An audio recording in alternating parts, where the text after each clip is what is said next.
Hi guys, today I'm going to be road testing a 2010 Porsche Panamera Turbo. This is my first review, so I hope you take it easy on me.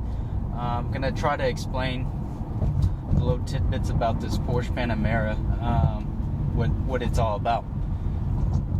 The 2010 Porsche Panamera is the first four-door from Porsche, first four-door coupe from Porsche, sorry. And it's their introduction into the luxury sedan market. I think they did a pretty good job. The car, based on its weight, I believe this car is pretty heavy, probably 5,000 pounds or close to it.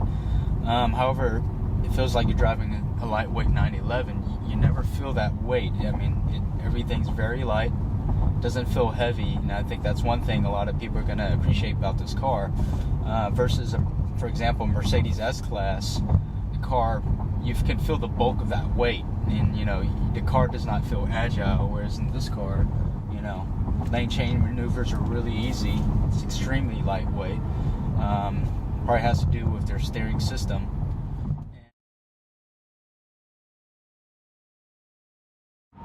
The cool thing about Porsche is it's got this really cool gauge cluster pack.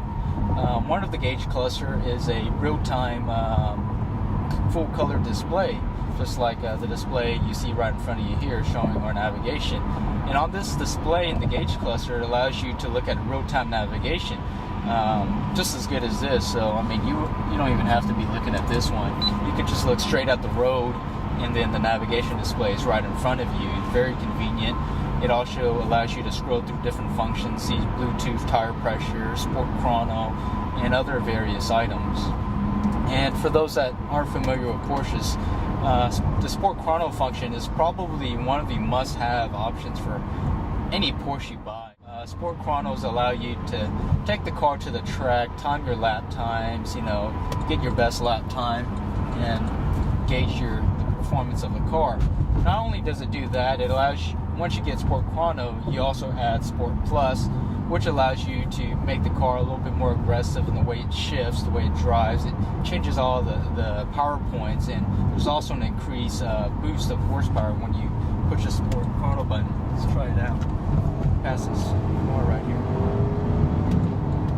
Extremely fast. Without the Sport Chrono, you don't get that extra boost of power. I believe it adds maybe 40 pounds of torque. Pretty significant. Let's talk about efficiency in a Porsche. We've got a V8 in this Panamera, a V8 twin turbo making 500 horsepower. A couple years ago, an engine like this would only be getting 10, 12 miles a gallon if you're lucky. And if you can see here, this is my trip data. I've been averaging, if I'm going the speed limit, I'm averaging 26 to 27 miles a gallon. That's what you get from a 90s model Honda Civic that makes 130 horsepower. I mean, cars and efficiency have come a long way, and Porsche has done an excellent job at making a very high performance engine, very efficient, and you don't lose anything. You're not taking a sacrifice in performance just because you have more horsepower. I mean, this car looks extremely efficient. 26.7 miles a gallon.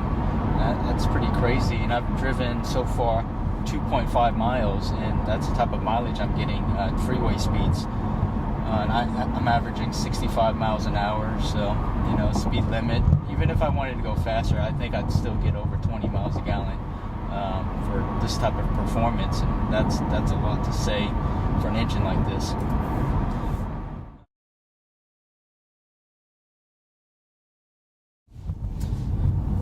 When we're talking about Porsche, we're talking about the P for performance. I mean, these cars are amazingly fast. This particular turbo model has 500 horsepower. I mean, never do you ever feel that you're in a slow car. Obviously, the car is extremely fast. I mean, you got exotic car performance in a very big sedan. So I mean, this car is definitely for someone that doesn't want to compromise, someone that wants a sports car but have the needs or necessity for a family sedan for his family or her family.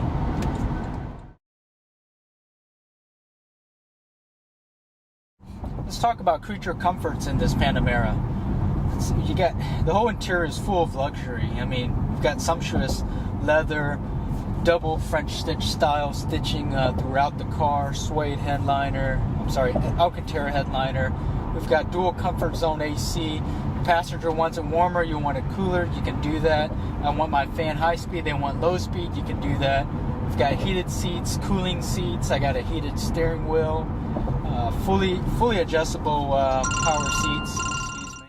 One thing I don't particularly like about the interior design, however, on the Porsche Panamera is it is filled with, I'm talking about dozens and dozens of buttons. I mean, look at all these buttons right here. There's 1, 2, 3, 4. I mean, it keeps going, and there's rows of buttons up here. I mean, there are buttons everywhere. I mean, to me, I think, especially for a luxury car, everything needs to be clean and simple. I mean, I will say I prefer the Mercedes control system with the single knob and push button knob. I hope everyone enjoyed my review. It's my first one, so bear with me. Hopefully I should improve in the future reviews. We'll have some new cool cars that I'll be reviewing and posting up. Thank you.